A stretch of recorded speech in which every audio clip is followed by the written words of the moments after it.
All right, everybody, welcome to our October Center for the Study of Race and Democracy event, The Power of the Vote and Racial Justice in 2020.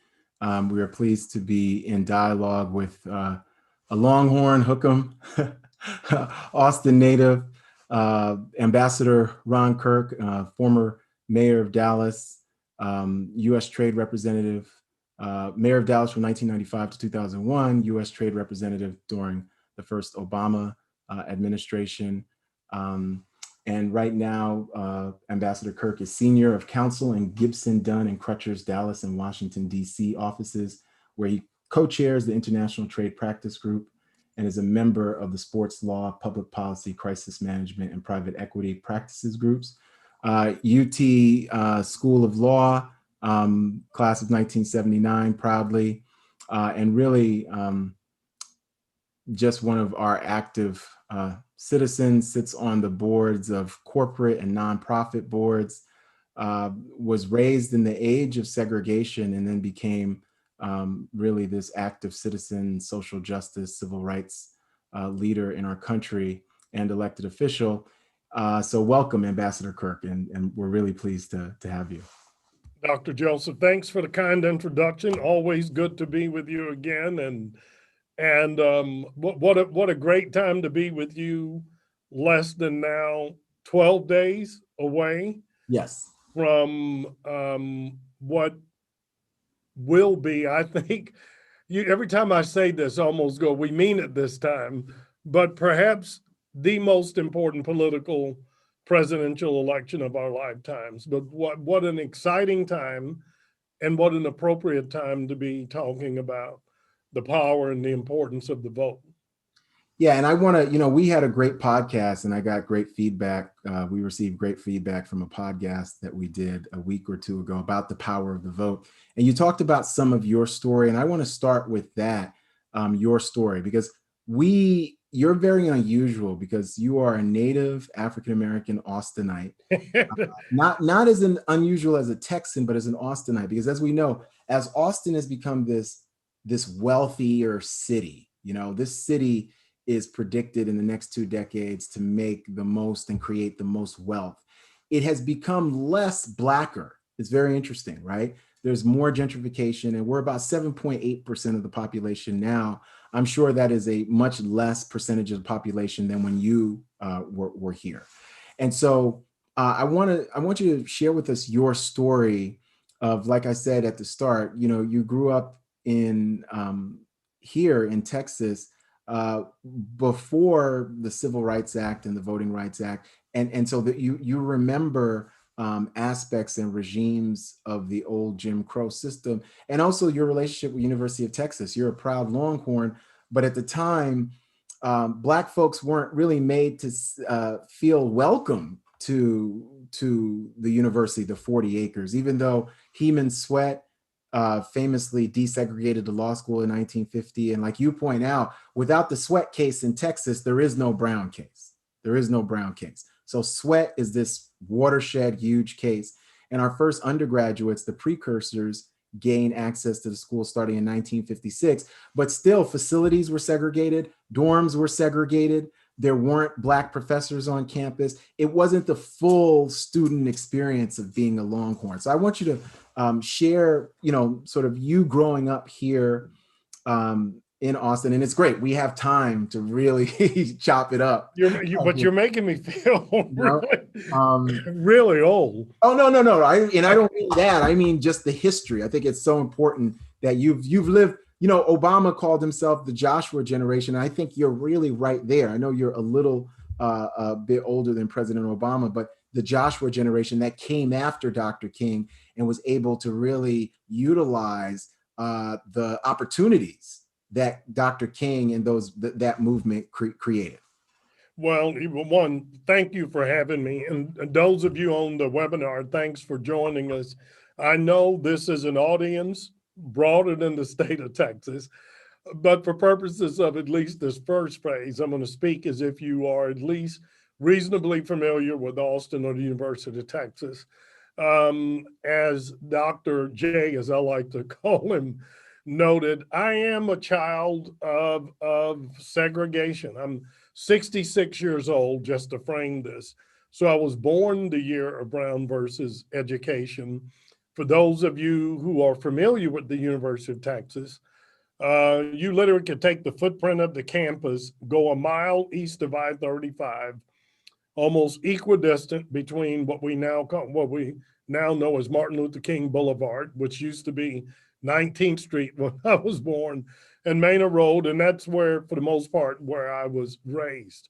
But as Dr. Joseph said, if President Obama sort of represents the Joshua generation, I define myself as a test tube baby of the civil rights movement.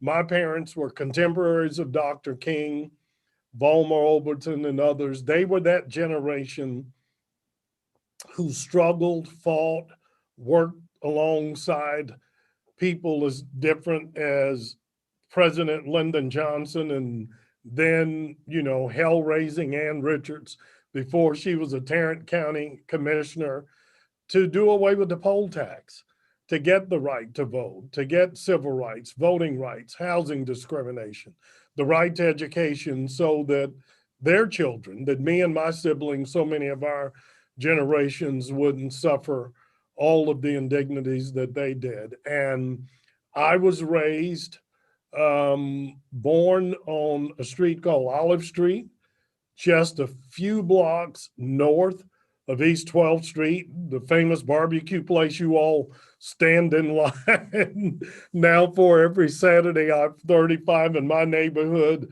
You couldn't have paid white people to cross I-35.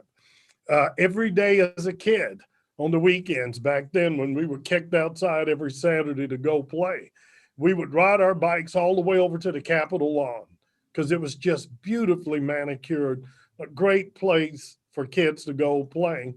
But our parents always cautioned us to be careful because we could never go inside to use the restroom. We had to drink from a colored water fountain out on the grounds of the Capitol. Every morning of my life as a kid, I walked out the door, I could look at that tower at the University of Texas, but we were sobered by the reality that my parents were not welcome there. They attended Houston Tillotson College, which is where they met and married. So I have had an interesting love story with the University of Texas, with my citizenship. But what I tell people, the beauty of this story is in one generation, if you think about it, I was born into a state that denied my parents the right to vote, that they had to take a literacy test, they had to pay a poll tax.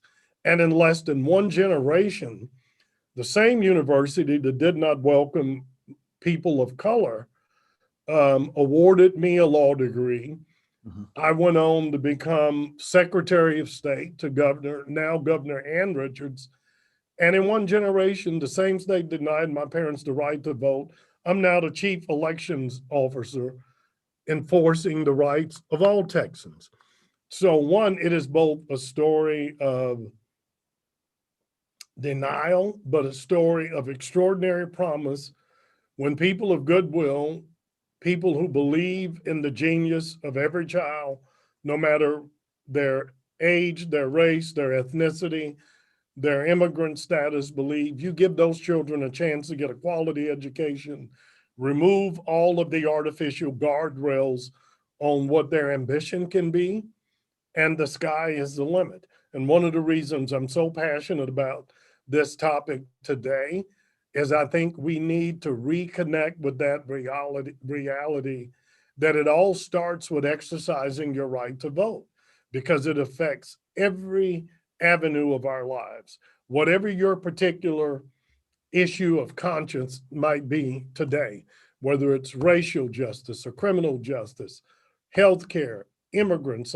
rights, women's reproductive rights, the rights of the LGBTQ community. All of those now are decided at the intersection of legislative activity and the power of the courts to uphold those actions as legal or illegal. And by not voting, if you care about those issues, you are yielding that decision-making authority to someone who may or may not have your interest at heart. But one of the reasons that I have always remained committed to civil discourse is I don't think someone who grew up like me that watched my parents struggle, fight, suffer all manner of indignities for me to have the right to be able to attend Austin College, the University of Texas, Howard, Hampton, to vote or not vote. To not vote to me would be an insult to everything that generations of Americans did to make real that promise in the Constitution that every citizen should have equal right to this citizenship. And nothing's more central to that to me than the right to vote.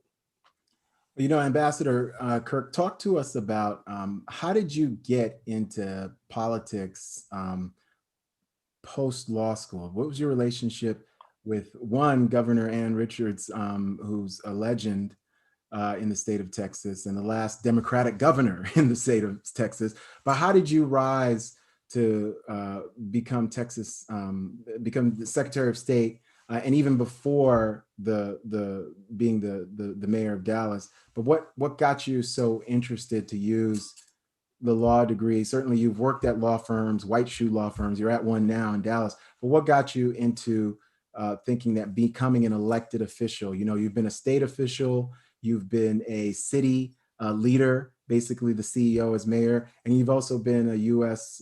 trade representative, which is a federal level, cabinet position. So tell us about that. How did that evolution happen? Well, Pernell, this may sound completely unctuous because the last thing I wanted to do as a young kid thinking about my education and what I wanted to do was to be in elective office. It's interesting you started, and I'm glad you did, highlighting the fact that Sweat versus Painter was the precursor to Brown versus Board of Education. Mhm. The lawsuit brought in the 40s by Heman Sweat and Virgil Lott, who we can't forget, a Mhm. native Austinite, challenging the fact that the University of Texas wouldn't allow Black Hispanic kids to study at law school. Ultimately, that led, to the building of Texas Southern University in Prairie View. But even as a very young kid, I knew who Thurgood Marshall was. Mhm. And I had begun to formulate a belief that it felt like more advances towards racial and social justice were happening in the courts because of courageous lawyers like Thurgood Marshall and principal judges than was happening in the legislature. The legislature always had another excuse for why it just wasn't the right time to pass Voting Rights Act. So that's what animated me toward a career in the law for reasons I articulated earlier, having, and maybe it was the inherent benefit of growing up in Austin, a city a little more progressive than the rest of Texas, having people like Jake Pickle and Lyndon Johnson, later Ann Richards there, who was a family friend and I'd known since I was literally a teenager. I just could not be involved in voting. And my father in particular, once we got the Voting Rights Act passed, and my father integrated the Postal Service in Mhm. Austin, something he was very proud of. He was a World War II veteran, but there was nothing he was more proud of than being a precinct judge when we got the right to vote and being sort of that steward and guardian to make sure that everybody Black that wanted to vote was able to vote free from intimidation or discrimination. All of that was embedded in me as well. But I always thought I would make a bigger difference by being a part of the legal effort, the legal fight for racial and civil justice. And so to fast forward it, I get my law degree, I'm practicing law. I am on that path to being, as I having a career, as I'd like to say, as one of Freedom's trustees. But I was always still involved in the political life of our community. And when Ann Richards ran for governor in 1994, Neland Youngblood, a great friend of mine in Dallas, Senator Now Commissioner Rodney Ellis, who was a state senator, former councilman from Houston, but another friend, graduate of UT Law School. We put together the first group of sort of young business professionals that said, we not only want to support Ann Richards, but we're going to raise money for her. Because traditionally at that point, Black folks gave votes. We weren't as good about backing up our votes with money. But long story short, that was a brutally tough, not only general election against Clayton Williams, it was a tough primary. And Governor Richards prevailed and offered each of us the opportunity to serve in her administration. And initially, they were opportunities that didn't conflict with my path of being a lawyer and providing for my family. So initially, she appointed me to serve as chair of the Texas General Services Commission, then Secretary of State, and then, as you noted, when the opportunity came, I ran for mayor. But while I was in law school, like 90% of the kids who go to law school or the LBJ Public Affairs School, we all had part-time jobs in the Texas legislature. Okay. And I worked as a researcher. So fast forward, by the time I got there, I had worked in the Texas legislature. I had had the opportunity to work for U.S. Senator Lloyd Benson in Washington. And then I had come back to Dallas in the early 80s to run their government affairs practice. And so at that point in my life, I realized I was one of the few people that understood government from the state, local, and federal perspective. And as Governor Richards and I would often talk, even though I had higher ambitions to go be a successful partner in law firm, make a lot of money, the number of people of color, of women, of immigrants that are privileged at least to see inside the bubble and know how it works is small enough when the opportunity comes to lead. I don't know that we have a choice but to answer that calling. And I did.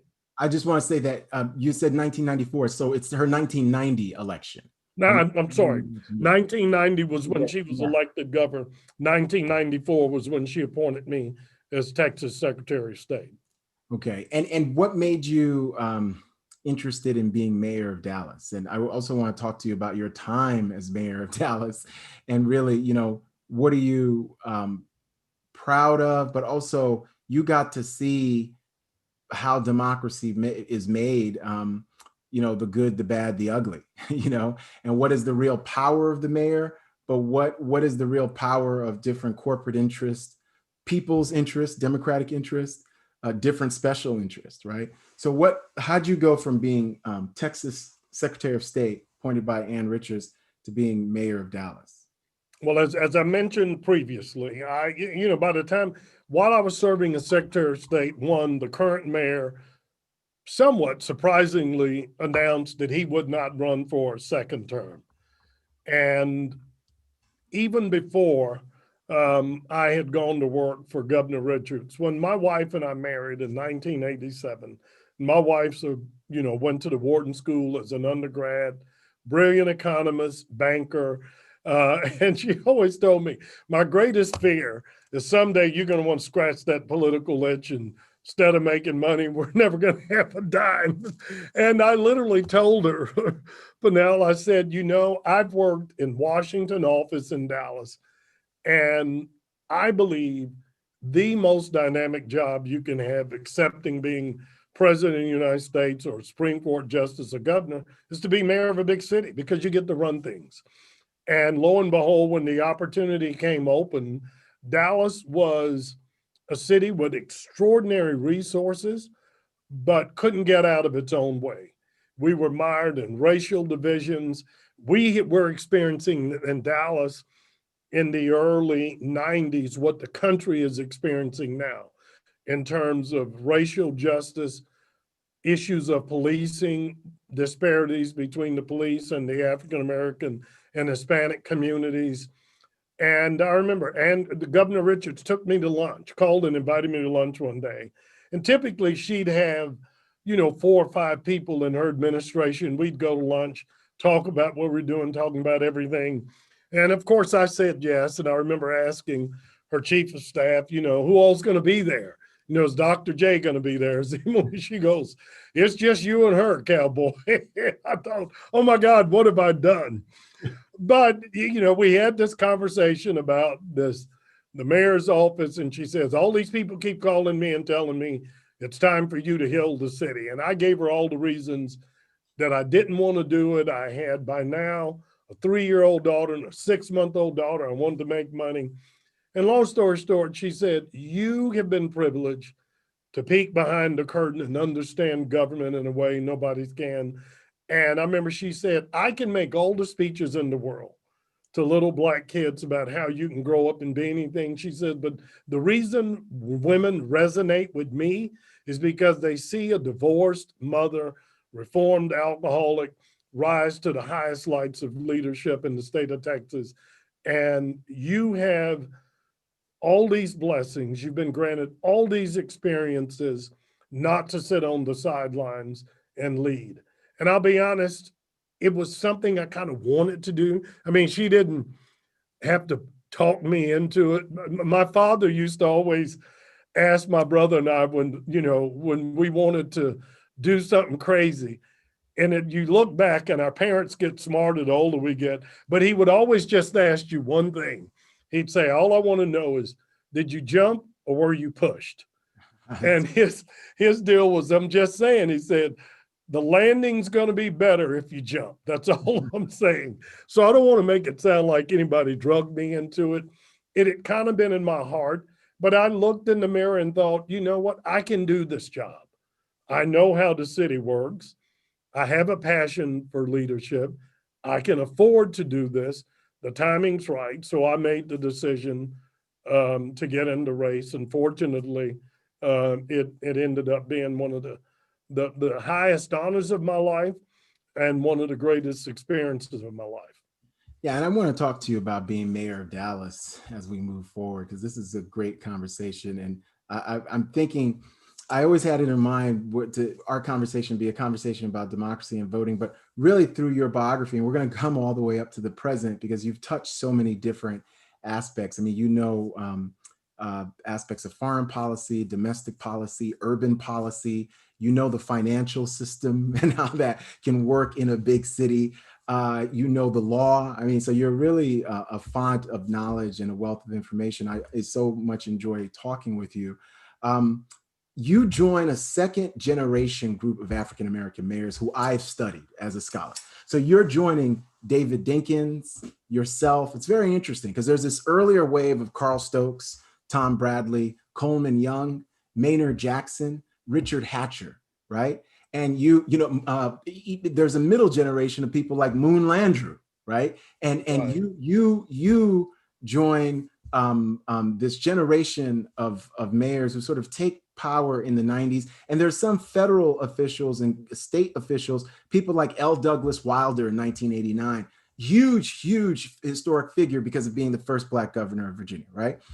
And so what I'm interested in is, what do you learn being mayor of Dallas? What surprises you about being mayor in terms of some of the limits? And then what surprises you about being mayor about some of the accomplishments, things that you can do as mayor? And when does it sink in? Because obviously there has to be a learning curve, because as brilliant as All you right, are, I'm gonna cut you because you worse than your questions go, and we've only got an hour. you're as brilliant as you are, you still have to have All right, let me say a number of some things. on-the-job training.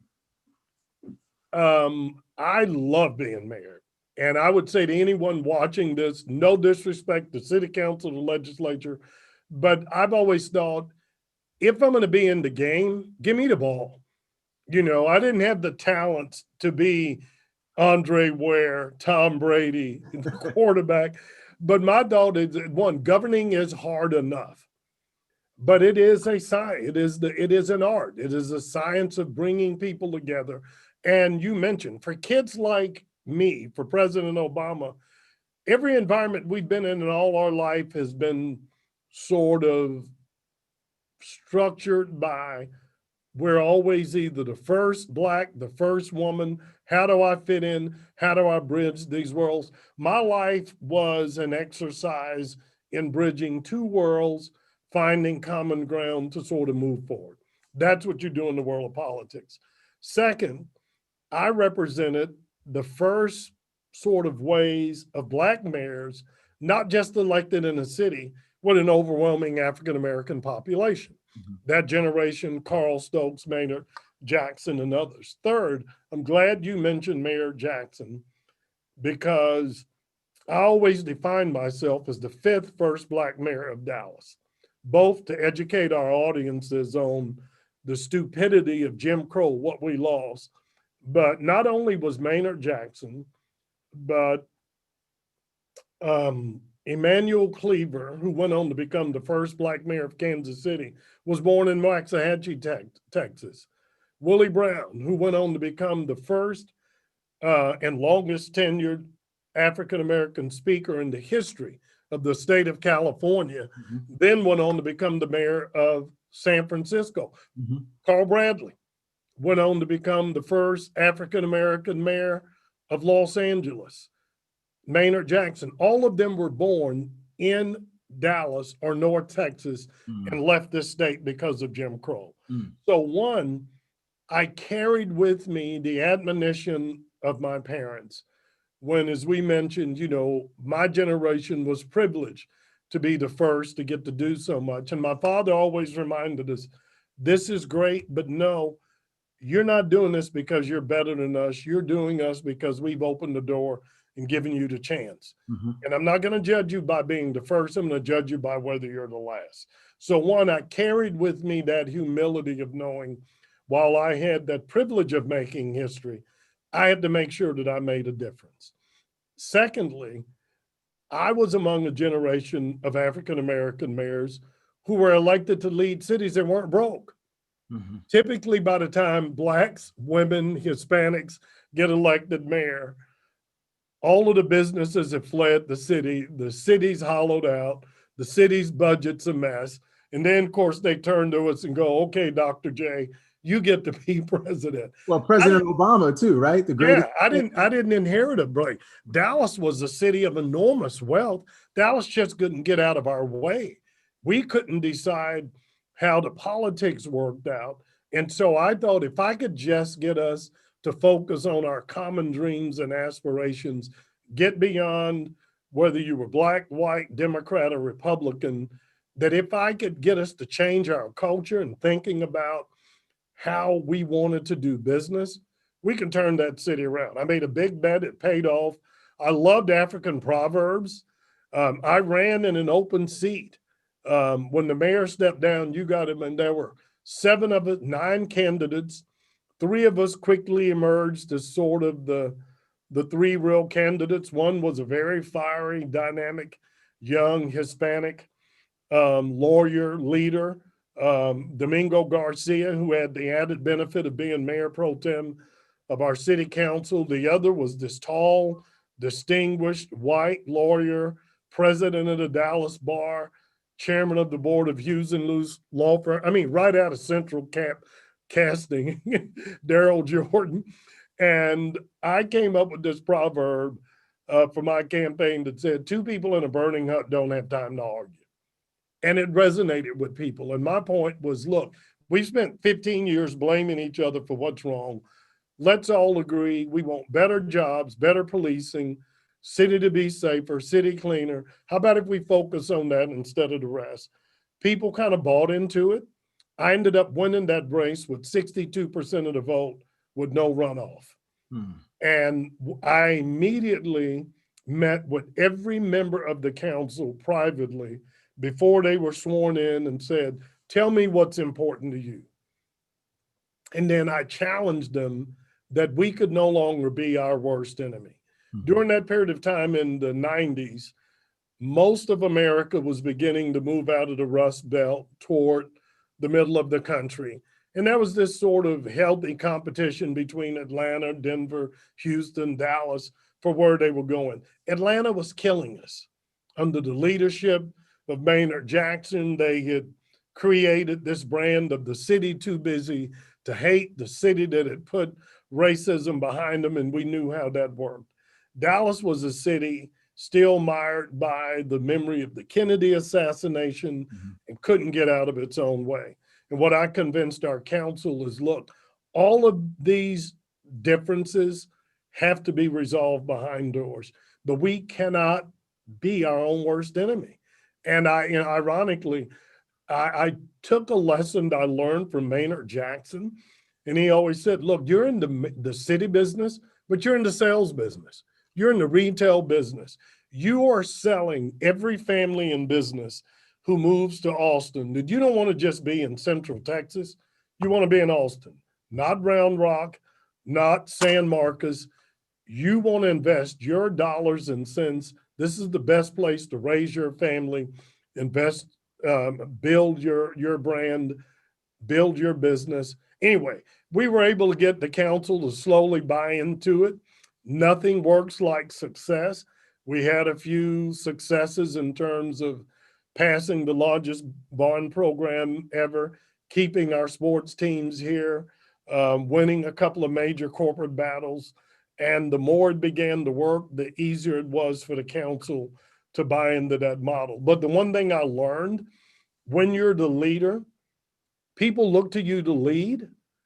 That doesn't mean they're going to agree with everything you say. Many cases they're not, but you're worse off not having a vision and a plan and waiting for consensus than saying, here's where I think we ought to go, letting them shoot at it. You have to be flexible enough to understand that vision's got to be big enough to incorporate their dreams. But if you respect people, give them a chance, as I like to say, to put their paintbrush in that painting. You don't give a damn about painting a Picasso if everybody who's a part of your team feels like, you know what, that little blob in the corner, that's mine. You give everybody a paintbrush, let them be a part of painting that vision. You've got a pretty good chance to succeed. And fortunately, in our case, it worked. I want to ask you now about, obviously, you're part of the Obama administration, and President Obama just gave a terrific speech yesterday in Pennsylvania about the power of the vote. And yesterday, there was 13 days till the vote. He was imploring people in that Pennsylvania speech to not let up on the gas. He wanted people to vote. And so I know you're a big believer in that too. Early voting is a great predictor, but a lot of times the folks who are early voters are regular voters, and we want people who are non-traditional voters. We want 100% turnout. Let's face it, right? A high turnout in the United States for federal elections is 60%. It seems like that's going to be higher. But what got you connected to the Obama administration, and why were you interested in, after being mayor of Dallas, being the U.S. trade representative and to be our ambassador on that score? What made you, and what things did you learn doing that? Because it seems like you go from Secretary of State. You've obviously been working at legal law firms in between all this. Like I said, white shoe law firms, which are important law firms, and you become mayor, and then there's an interregnum from maybe '01 to '08, '09, and then you become U.S. trade rep. So what got you involved on that federal post? Well, it's interesting, and thank you for correcting me when we talked earlier about my work with Governor Richards. And I kept referring to 1994. Well, 1994 was the year I was Secretary of State. It was also the year that Congress passed something called NAFTA, which was then the largest multi-country free trade agreement in the world. And Texas, Governor Richards, Democrats, Republicans were all fiercely fighting to get NAFTA passed. A year later, almost, I'm elected mayor of Dallas 6 months after NAFTA goes into effect. I've got the challenge of turning around a city that feels like it's always taken, to some degree, a second stage in terms of business development, to Houston, because Houston's got the port. Austin's sort of the intellectual capital of Texas because it's got the legislature and the University of Texas. And I was asked, okay, what's your economic development plan? And, I'm just a guy who all of a sudden's mayor. And I said, I'm going to make Dallas the capital city of NAFTA. Even being a lawyer, I'm a classic lawyer, politician. But I said, even with my rough sense of geography, we've just been given the greatest gift you could imagine. Here's now the largest free trade zone in the world. Here's Canada. Here's Mexico. And in my mind, roughly equidistant between Toronto and Mexico City on one hand, and then going east to west from Los Angeles to New York is Dallas Fort Worth Airport. Hmm. And I did. And I thought, we're less than 3.5 hours away from every major economic center in North America. If we can't make that work, shame on us. So I sort of fell into the power of international economic relations to do what I wanted to do, which was create wealth in Dallas by bringing businesses and companies into Texas that wanted to take advantage of NAFTA. So, and I would say this, anyone privileged to serve as mayor of any big city. If you look at what Sylvester Turner is doing, half of his time he's out doing international missions promoting Houston. The Hmm. same for the mayor of Los Angeles or New York or Miami or Chicago or Atlanta.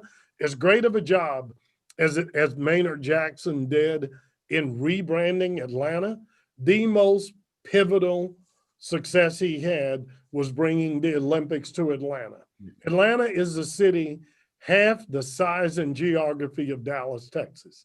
But once they hosted the Olympics, I think something like 1,200 foreign companies relocated to Atlanta just in the 18 months after they had hosted the Olympics. So fast forward, I would add that his Maynard Jackson, the other, is building that airport. That Bill, airport. what a That combination of that yeah, airport. You're right. amazing. Yeah. But to fast forward it, a big part of my work and the work of any big city mayor in particular is export promotion, Mhm. inward investment where companies not from Texas spend money, build plants in the United States is a big part of our economic success. And you would see this in any city in the country. Almost 25% of the jobs in the state of Texas are tied to international trade. So fast forward, I finished my tenure as mayor. As you know, I ran for the US Senate in 2002, won the Democratic nomination, lost in the general election to John Cornyn. During that campaign at an event in Chicago, this tall, skinny kid who was serving in the state legislature followed me out, got on the elevator, he and I and two other guys, and shared with me his ambition to run for the U.S. Senate in Chicago and asked if I had any advice for him. And unfortunately, if he were with us today, he would cut me off and tell you the first thing I ever told him to do was change his name. Because, I mean, you think about it, Yeah. 2002 is, Yeah. 8 months after the horrific Not bombings 11. of 9/11. Osama bin Laden is the most wanted man in the world. And now I'm on the elevator with a kid named Barack Hussein Obama. And I'm like, dude, you'll never get elected to anything. Well, we see how that turned out. But when he ran for senator, I remembered him. A number of people who had worked for my Senate campaign, including Robert Gibbs, who ended up his first communications director. Um, I met him. I brought him to Texas. We supported him. We became great friends, and we bonded. Pernell, not as much about politics, but I was a little bit flattered that he knew when I ran for mayor that my daughters were only 6 and 3 years old, Mhm. which was exactly the same age Sasha and Malia were when he later ended up running. He knew that my wife was this powerhouse, financial expert with a degree from Wharton. Of course, he had been married, to Michelle. So our initial bonding was as much about how the hell did you convince Matrice to let you do this? But I recognized immediately that he was incredibly bright with a heart for public service for all the right reasons. And I don't know that it ever entered my consciousness that he would be president, but I knew he was the type of person we needed in Washington.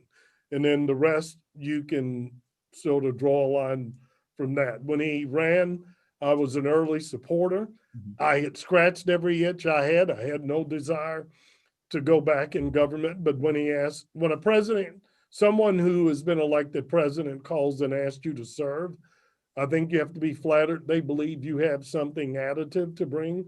And the only answer is yes. Now, even when it came to your confirmation, there's a point where we think about process, right? Especially during the Obama administration and now, there are times where uh, the opposing side held up confirmations in the Obama administration. And I think the reason why I want to mention that is I want to segue into talking about voting rights, but also Washington state legislatures. It seems the process has broken and been broken down, just normative processes. And we're thinking even before this current Supreme Court nomination process, we saw with Merrick Garland, the process broke down. Merrick Garland wasn't afforded a hearing and the respect of process, whether he was voted up or down, that Judge Amy Coney Barrett is being afforded right now, right? Well, not only Barrett, but Gorsuch and Kavanaugh, Gorsuch and Kavanaugh, so absolutely. many others. Absolutely. So I want to talk about that in terms of that breakdown of process, right? In the sense of what we saw during the Obama administration is that even though he won two federal elections quite handedly, um, there was a lack of voter enthusiasm in 2010 and 2014, right? And in a lot of ways, that helped stymie the process. Of Obama, there were 300 appellate judges that he tried to put in that just never went filled because of process. And the Republicans got the Senate by 2015. They got the House by January of 2011. And certainly, I want to talk about how voting is so integral and connected to that process, right? Because sometimes we think that if we just vote in presidential elections, that's all that matters. But there are these other, not just midterm elections, but local elections. I think one of the things that Black Lives Matter has revealed to the country and to activists and young people is that it counts who's going to be your district attorney. It counts who's on the local city council. It counts these very granular positions, who's part of the state legislature. And that's going to be connected to cash bail and money bail systems. It's going to be connected to not just things like property taxes and building codes, but really connected to school discipline. Who's on the local school board? If you're a Black girl or a Black boy, are you getting kicked out and expelled for this little prank that you did? Or are you getting detention, or are we just giving you a second, third chance like white counterparts? So I want to talk to us, want to have this discussion. And me and you have had disagreements too. So, I mean, we've had lively discussions in the sense of. Well, but this one, I agree with you. And look, let me make this, because you asked about mayor and you asked a number of things. One, I'm going to try. I think you first asked about the process and why, and it is broken. And the problem, each side, we point to the Merrick Garland nomination. Republicans go, oh, it goes back to Robert Bork, who was nominated, I want to say, in '84. And it was the first really brutal confirmation that dug into. That was 87. I think that was 1987. Was it 87? Yeah, I know it was 80s. Yeah. But, one, I've always been influenced by the wisdom of Lloyd Bentsen, who I had worked for and was there. And he always believed that that advice and consent responsibility of the U.S. Senate is that. And the test should be, does Pernell Joseph have the intellectual ability and integrity to serve as a justice of the U.S. Supreme Court? Not does Pernell Joseph think the way I think about voting rights, civil rights, reproductive rights. Now, that may be high-minded, but I do think one argument, as hypocritical as Lindsey Graham is, the most powerful argument he's been able to make for Amy Coney Barrett, going back to Justice Marshall, going back to Ruth Ginsburg. Ruth Ginsburg was confirmed to the Supreme Court with 97 votes, meaning Republicans who knew she was one of the most liberal, fiercest fighters for women's rights, looked at her and said, this is as brilliant a litigator, as principal a lawyer, and they voted to confirm her. Somehow we have to get back to that. Now, the reality we have gotten to a world now is that we know, and Republicans have frankly been much better tactically on this than Democrats, that elections have consequences. And you go back to 2016, Democrats still sit here and derisively say, how can evangelicals vote for Donald Trump? And I don't think evangelicals give a look about Donald Trump as much they cared about the fuck Donald Trump said, you know what? You want the Supreme Court, you can have it. And as we know, the animating issue for them for the last 60 years has been Roe versus Wade. Yeah. For whatever reasons, Democrats decided, oh, well, we don't like Hillary, we don't this. And tragically, we know Donald Trump didn't win as much as the fact Hillary Clinton got 5 million fewer Democratic votes than Barack Obama did. And the consequence was a Senate that became more partisanly Republican, which strengthened the hand of Mitch McConnell, and they had the ability to fill these spots on the court. And so one of the points you made, we can't just fall in love with John Kennedy and Bill Clinton and Barack Obama. You've got to care about who's mayor. When I'm mayor of Dallas, in the 4 years before I became mayor, Dallas had cases as brutally ugly as anything you have ever seen with George Floyd, Eric Garner, Tatiana Jefferson. Anybody in Dallas can tell you about Etta Collins, a 90-year-old Black woman who called the police to her house at 10 o'clock at night because she believed her house was being broken into.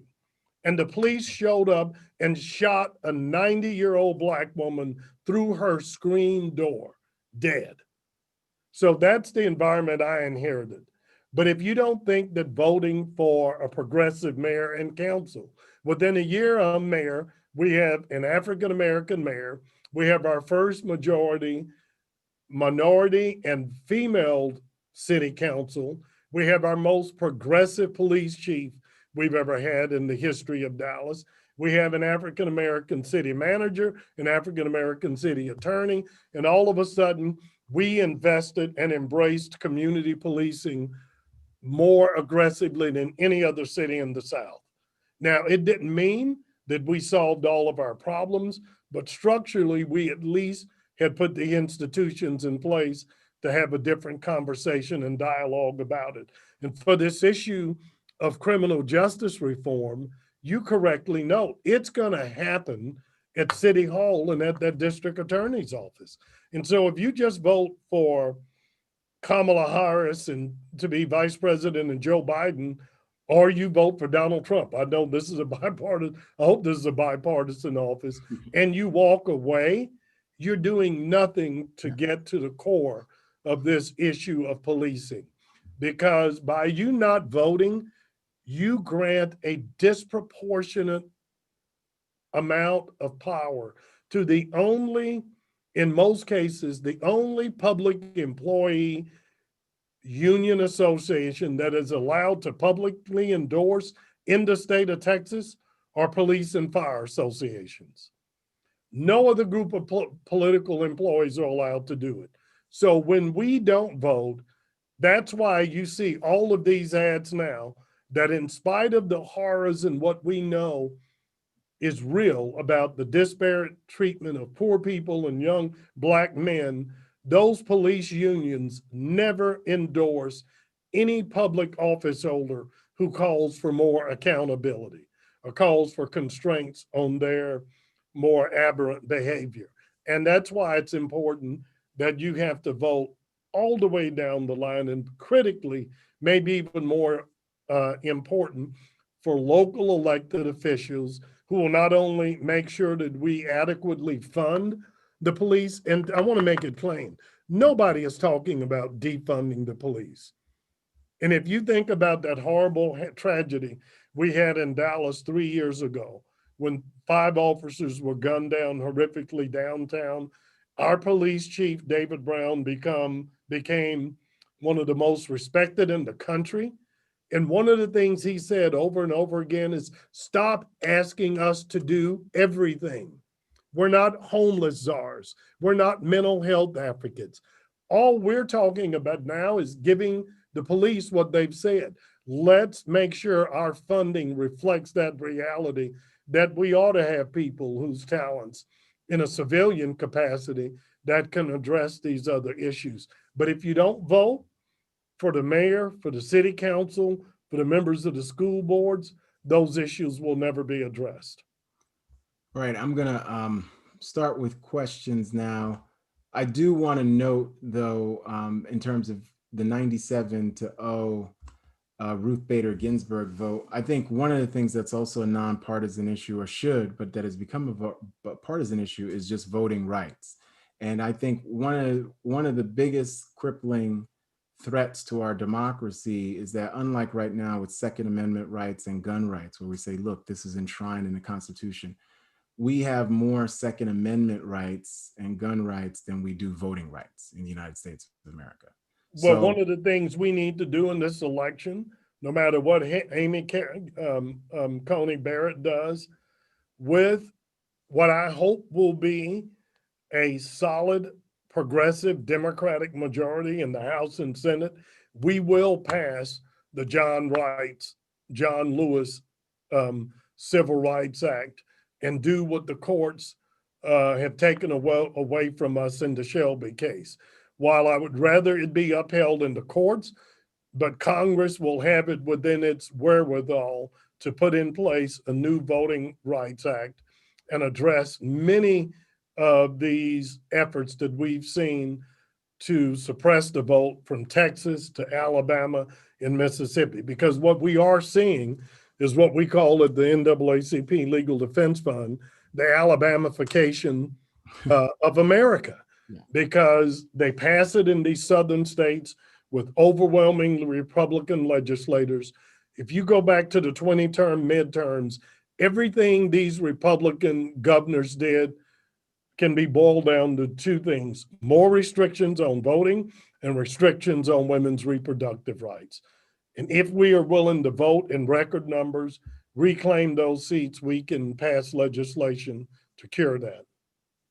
All right, let's start with the questions. We have one question here. You talked about the division that you faced in Dallas in the 90s was similar to the national discourse today. What suggestions and guidance in terms of bringing people together, especially folks who want to get involved at the local level during this hyper-partisan time, since neither side's rhetoric is going to change in the aftermath of this election immediately? You know, you've got to invest time in finding what other people care about. And the interesting thing, and one of the reasons you asked, and I loved serving as U.S. Trade Representative, there is nothing more powerful than seeing us through the eyes of the world. Because when we're here, we're so focused on our hyperpartisanship, our race issues. When you're in Africa and India, it is a powerful, almost spiritually reviving reminder that people just come up to you and go, "You're an American. I don't want to hear about all that other crap. You have the ability to vote on your leaders, and you have your ability to send your kids to public school." And that's why people from all over the world bring their kids here. When we're here, though, and we get in those boxes, it's easy to forget we really do sort of want the same things. And one of the things I did, Pernell, I just spent, to whoever asked the question, thank you. I invested 6 months in forcing my council to talk to one another. And what I tried to get them to do is, before we just show up and say, oh, he's a liberal Democrat, you're a progressive Republican, why don't you find out that you and Pernell both have daughters who want to do dance? Yeah. Or maybe you sit down and have dinner and find out both of you have a special needs kid. Mm-hmm. Or you find out that neither one of your spouses wanted you to be a college professor and wanted you to go.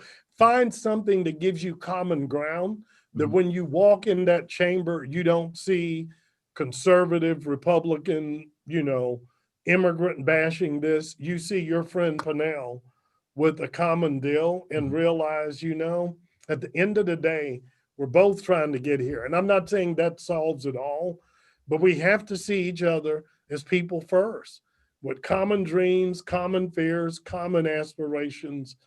And if you can do that, at least you give yourself a chance to lower the rhetoric a little bit. And you have to be willing to give and take.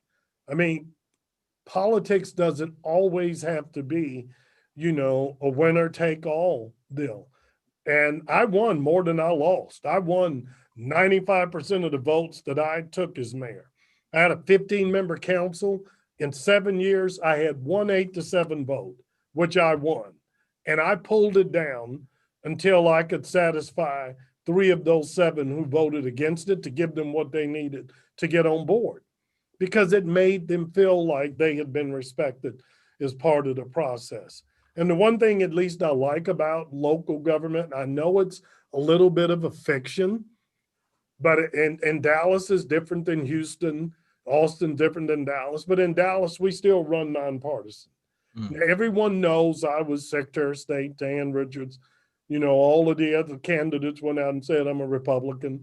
But at least by me running as someone that wanted to bring the city together, I was endorsed by Roger Staubach and Nancy Brinker. I made sure every time I did any event, I had people of color, I had Democrats, I had Republicans. I had to visually, graphically demonstrate that I had the ability to reach across the aisle, reach across ethnicities, reach across income lines, try to help people find common ground. And I think the best leaders do that. That's one of the reasons you were talking about.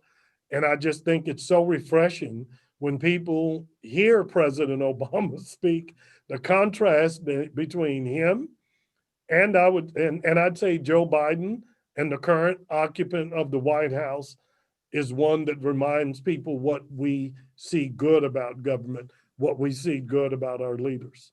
Well, I want to, you talk about President Obama and Joe Biden, but and even the current president. I have a great question about youth and young people, which is so important because I do think that right now in 2020, um, especially because of the age of the current president and the age of his opponent, a lot of young people are very, very dispirited because it is really increasingly going to become their country, and they're not seeing themselves reflected in this instance.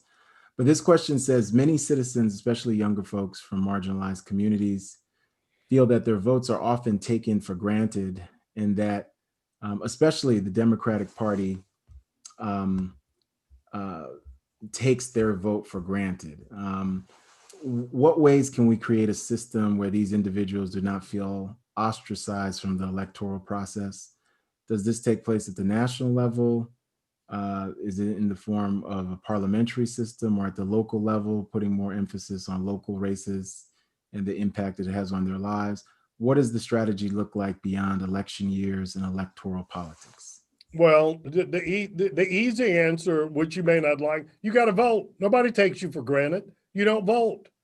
Look, we live in a world in which we will sadly celebrate that maybe 65% of Americans vote in this presidential election.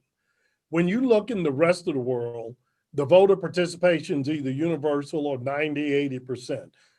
That drop off is pretty dramatic. A non-presidential year, a gubernatorial election, excuse me, we may have only thinking about Rudy Giuliani and Borat. No. But the drop off from president to governor is like 20 points. The drop off from that, I was elected mayor of Dallas with, for Dallas, a high water mark of 28% of the people voting. Today, it's down to 13%. So, one, I tell people, if you're one of the few people who vote, think of the return on your investment. So, young people, I would contrary, neither the Democrat or the Republican parties ignore you. You don't vote. The good news is when you do, it resonates. So let me give you a better example. Barack Obama is president almost singularly because of what young people did. You used the power of social media to completely wire around the traditional Democratic infrastructure that all predicted that Hillary Clinton was going to cruise to the Democratic nomination. And you mobilized, you organized. There were no committees for Obama. You formulated your own groups and you turned out to vote. We have marriage equality in this country today almost singularly because it's young people in conversations with your parents who are my age continued to challenge us and go, why do you give a damn, who Joseph or Sheila is in love with? And if you think about how quickly we changed the national conversation value proposition around marriage equality, that was because of young people. We have the Voting Rights and Civil Rights Act, not because of a bunch of people my age. And I know you've heard it, but Dr. King wasn't 34 years old when he led the largest civil rights movement and was killed. John Lewis was part of a group called Students for a Nonviolent Coordinating Committee. Mm-hmm. They were in their 20s and 30s.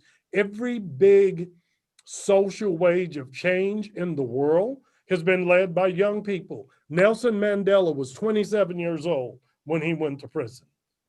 So all you have to do is look at history and look at the power of young people to mobilize, to organize, to vote, and you can make a huge difference.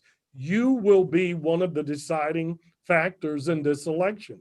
But what you have to do is back that up and continue to exercise that authority and that power in gubernatorial elections and local elections and others. And rather than looking at Joe Biden and or if you will, Donald Trump and saying these guys are well into their 70s, what you should see is that the one thing we know, neither Joe Biden or Donald Trump is likely to be president 4 years from now. That is a huge opportunity for the next generation of Americans to step up and lead. We would, if you take away these last two elections and look at the presidency, since Dr. Joseph and I have been talking about it, our presidential leaders have been on generationally a downward trend since Ronald Reagan. We went from Reagan to Bush to Clinton to Bush to Obama. The exception was this last election. So I would argue you have an extraordinary amount of power. The question is, are you going to exercise it? And more critically, look at the age of mayors around the country. Mm-hmm. I mean, the mayor of Minneapolis, St. Paul, is not 40 years old. I was 40 years old when I was elected the mayor of Dallas. Look at our young leaders now. I mean, look at Marion Bowser in Washington, D.C., Keisha Bottoms in Atlanta. Young mayors are transforming this country and doing wonderful things. That can be you. And not only can you do it at City Hall, you can do it on the school board, you can do it as district attorneys, you can do it in the county commissioners' courts. Well, I think I want to just add before getting to the next question, what can we do? Because I remember Barack Obama, after he won re-election 2012, in his victory speech, he said people had been waiting hours and hours online, and we have to fix that. And people gave him a huge round of applause. But what I think we don't talk enough about, and this should be bipartisan, is guaranteeing the right to vote. But as you know, from being trade rep and being mayor, process matters. So when you think about process, I'm thinking about things where, one, at the federal level, and the state like Oregon does this already, we register our 18-year-olds to vote. Just like there's a selective service system, and I remember filling out my selective service card and I filled it out at 17. I wasn't even 18 yet. They sent it to you in anticipation of you being 18, filled it out, selective service. I thought I was being drafted. My mom had to explain, it's not, you're okay. I said, Mom, what's happening? She said, you're okay, honey. I said, Mom, am I going to go to the military? I'm trying to go to college, Mom. And she said, "You're fine, Eddie. You're fine. Oh, you gotta read the fine print. You're fine." So, what can we do for process where one, we register all Americans to vote, we register young people to vote, we provide a voting holiday, whether that's Tuesday, whatever day we do it. We provide childcare and elder care. I'm a parent, so I know that you need to have care. You're a parent as well, but also that we connect this to civic activism and participation. We want to make the claim that we're the world's greatest democracy, but we have elected officials, including the Texas governor and others, tripping over themselves to prevent people from voting. I think it's really shocking and dispiriting for millions of young people to know that, look, because there's one level of saying, well, because of what our ancestors did, we should cherish the right to vote. I agree with you. I agree with that. But I can see a more, I won't even call it cynical, but it's a disappointed point of view saying, look, how come there are so many different forces trying to prevent me from voting? Because we did not vote. You answered your own question, because we did not vote. And again, I know we're trying to be reasonably nonpartisan, but vote for and put heed, pick up the phone and call Greg Abbott and say, shame on you. Pick up the phone and call our lieutenant governor, who is actively doing everything President Trump asked him to do. That was not a hollow statement when President Trump, in response to that question about the Proud Boys, says, somebody's got to make sure we ensure the integrity of the ballot. That is no accident that Greg Abbott and our lieutenant governor have done everything they can to, within the last 3 months, saying all of a sudden we're only going to have one drop off box in all of Tarrant County and Harris County. Elect people who will respect your right to vote. You do it. It is the law in the state of Texas that when you get a driver's license, when you apply for state assistance, you're supposed to be given an application to vote. We're not doing it under the Republican leadership that's in place right now.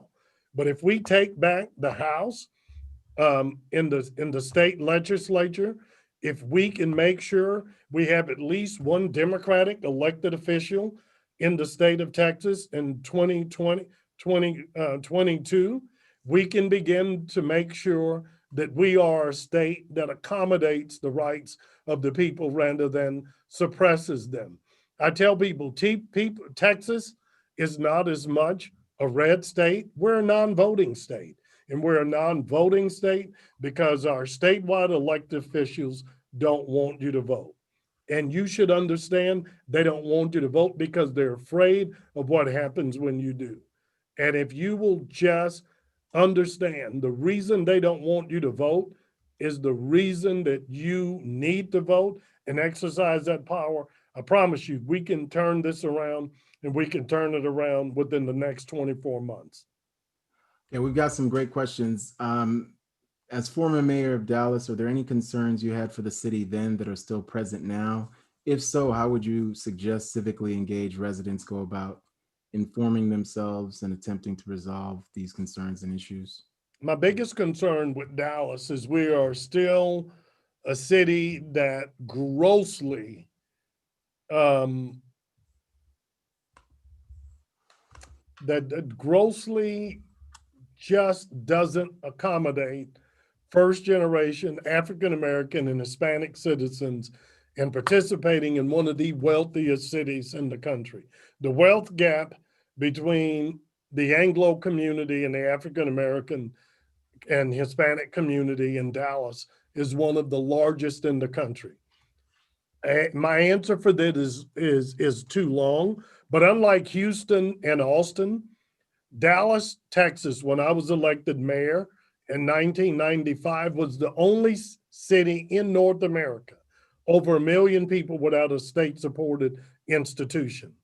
And whatever you may think Austin's challenges would be, the existence of Houston Tillotson and the University of Texas and St. Edwards and Austin Community College, everybody in Austin, if they want to, has a place to get an affordable higher education or go to community college.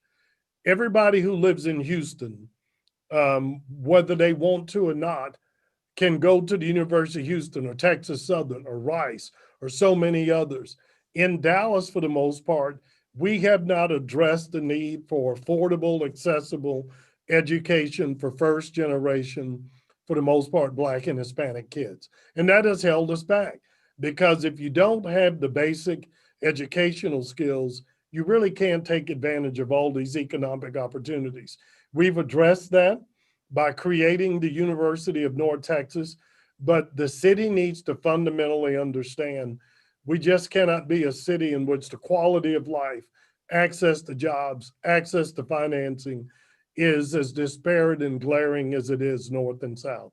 We're slowly beginning to do that, but Dallas has to realize empowering, enabling, employing young African American and Hispanic and immigrant families doesn't detract from Anglo families. It just makes the pie bigger. It makes the economic slice that much more dynamic. Okay, this question says, are you following any of the tensions in the current Texas Senate race? Does this race say anything important about the future of Texas politics? So obviously that's We will see. It is, again, well, I guess I will be part of it. Look, it is, I ran against Senator Cornyn. He's a gentleman, but I don't see how you can be a senator from the state of Texas with the largest number of citizens without health insurance, with a state that benefits from our relationship with Mexico and welcomes immigrants of all kinds more than any, and be silent and, in fact, work with this president to deny citizens health care and not stand up and educate this president about the need to have a safe border, but a border that welcomes people who wants to contribute to our economy. And it, I just think it is unacceptable for John Cornyn to say, oh, well, I disagreed with the president on these things. Now, I didn't say anything about it. I voted to go along, and whatever the challenges and issues might be between MJ Hager and Royce West, Democrats may differ about how fast, how far we ought to go about health care, but we are united in our belief that every child, every family ought to have access to health care. Democrats may disagree about how to reform our economy, but we're united in our belief that if we can afford to give corporations and 100 wealthiest people in America a tax break, can't we afford to give every American family a minimum wage? So don't get caught up in the differences between Joe Biden and Bernie Sanders or Royce West and MJ Hager. Vote for people that understand that the prosperity, the richness of this country has to flow to every American family, and that America is stronger when all our children are raised in a home in which they've got a roof over their head, food on the table, the ability to get access to health care, and access to a quality education. we have two questions here, and they're really about third parties. And these are folks who don't want people to vote for a third party, but they say they have friends who want to vote for a third party, or they say friends who say they're not interested in choosing between the lesser of two evils. Um, I'm going to stop you right there yeah. because I refuse to allow people to normalize Donald Trump in the context of our normal politics. Every cycle in my life, people have said, well, I don't want the lesser of two evils, And if you were talking about Hillary Clinton versus Jeb Bush or George Bush versus Barack Obama, I'd say fine. But Donald Trump is so outside the norms of American political orthodoxy. It is an insult to George Bush, to Ronald Reagan, to Mitt Romney, to whomever you think of as a principal Republican to say, oh, he's just like the others. He is not. He is flagrantly, blatantly appealing to the most racist, divisive elements of this country we've ever seen before. And the choices could not be more stark. I'm not going to quarrel with you if you say, oh, I don't believe there's any difference between the Democratic and the Republican parties. I happen to believe there is. And for all those Democrats who said that last time and said, "Oh, there's no difference between Hillary Clinton and Donald Trump," I think Donald Trump has made a lie of that proposition in extraordinary ways. And any other time, if you wanted to vote for a third party, that's your choice. But those of you who did that in 2016 are the reason that we now have three Republicans about to tilt the balance of the Supreme Court. It's a reason Mitch McConnell has been able to run over the Democratic Party and appoint almost 300 people to the federal judiciary, some of whom have never even tried a case. Many of whom have been held to be unqualified by the American Bar Association. Your vote matters.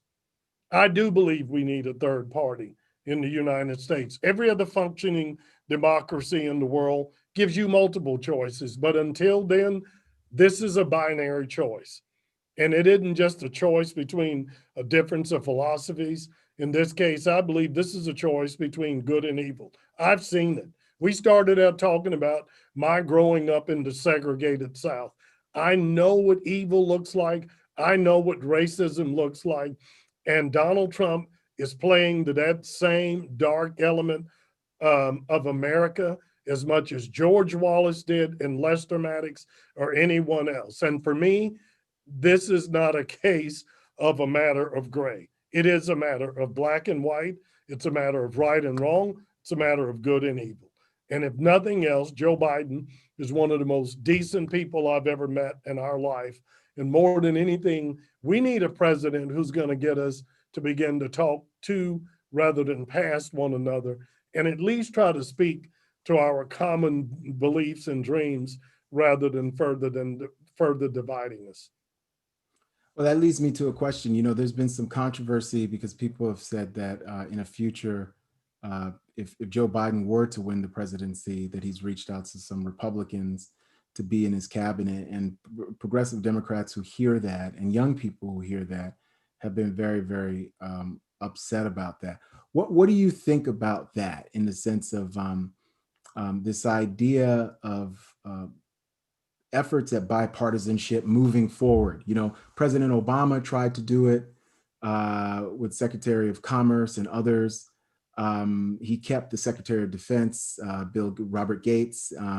So what do you think about that now, especially where there are some Republicans who are absolutely never Trumpers, but also then really diverge from the Democratic, I would say, mainstream in things like reimagining public safety, in terms of anti-racism, in terms of healthcare, in terms of equity and desegregation, all these different issues.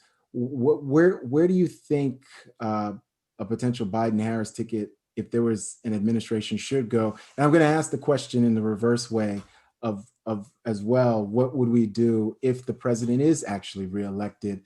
Because I think that maybe some young people would lose hope, especially considering what you just said about him and who he's playing up to. But we would still have to soldier on. If anything, our ancestors have taught us how to soldier on. You vote.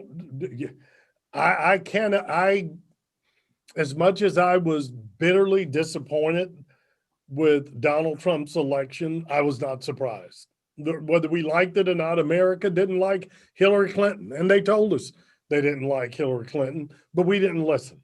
But I don't believe that's going to happen. And two, Joe Biden cannot talk about healing our country if he isn't willing to reach across the aisle and do that.